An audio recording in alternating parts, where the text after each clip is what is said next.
வந்து நம்ம வந்து முதல் கட்ட தேர்தலில் வந்து பிரதமர் மோடி அவர்கள் வந்து என்ன பண்ணாருங்கன்னா வளர்ச்சி அரசியலை கொஞ்சம் கொஞ்சமாக பேசினார், தமிழ்நாட்டில் வந்து பேசினார். இரண்டாம் கட்ட தேர்தலையும் அதே மாதிரி தான் அவர் வந்து தொடர்ந்து பேசிட்டு இருந்தார். அந்த முதல் கட்ட இரண்டாவது கட்ட தேர்தலில் வந்து இவங்களுக்கு வந்து ஓட்டு வங்கி வந்து கொஞ்சம் குறைஞ்ச உடனே அவங்க வந்து மூணாவது கட்ட தேர்தலுக்கு அப்புறம் வந்து ஃபுல்லாக மதவாத அரசியல் தான் பேசுகிறாரு. ஃபுல்லாகவே வந்து இஸ்லாமியர்கள் டோட்டலாவே அவங்க வந்து உங்களுடைய இடஒதுக்கீடு எடுத்துருவாங்க அப்படி இப்படிதான் வந்து அதுதான் ஓப்பனாக பேசுறாரு. ஓப்பனாவே ஊடகமான இல்லை, ஓப்பனா பேசினாங்க. எனக்கு என்னன்னா நமக்கு வந்து அரசியலமைப்பு சட்டம் என்ன சொல்றதுன்னா ஜாதி மத அரசியல் வந்து தேர்தலுக்கு வந்து பேசக்கூடாது. சரி, ஒரு மூன்றாம் கட்ட தலைவர்கள் நான்காம் கட்ட தலைவர்கள் வந்து என்ன பண்ணுவாங்கன்னா மதத்தை வச்சு சில பேர் வந்து பேசுவாங்க.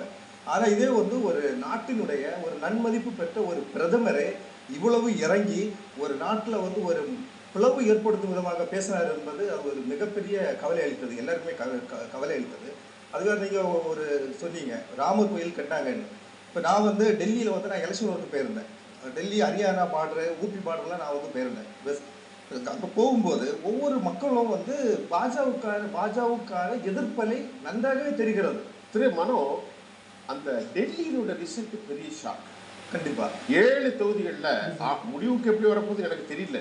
6 தொகுதியில் பிஜேபி, ஜார்க்கண்ட்ல 14ல் 12ல் பிஜேபி, 2ல் மட்டும்தான் சேரனுடைய பார்ட்டி முன்னிலையில் இருக்கிறது. இதை எப்படி நீங்க ஆய்வு பண்ணுறீங்க? கண்டிப்பா இது வந்து நம்ம வந்து ஆய்வு செய்யப்பட வேண்டிய விஷயம். ஸோ வந்து நாங்கள் வந்து கண்டிப்பாக எதிர்பார்த்தோம் 7 தொகுதியை வந்து காங்கிரஸ் ஆம் ஆத்மி கூட்டணி வரும் அப்படின்னு சொல்லி எதிர்பார்த்தோம். காங்கிரஸ் கட்சி தற்போது 235 இடங்களை முன்னேறி இருக்கிறார்.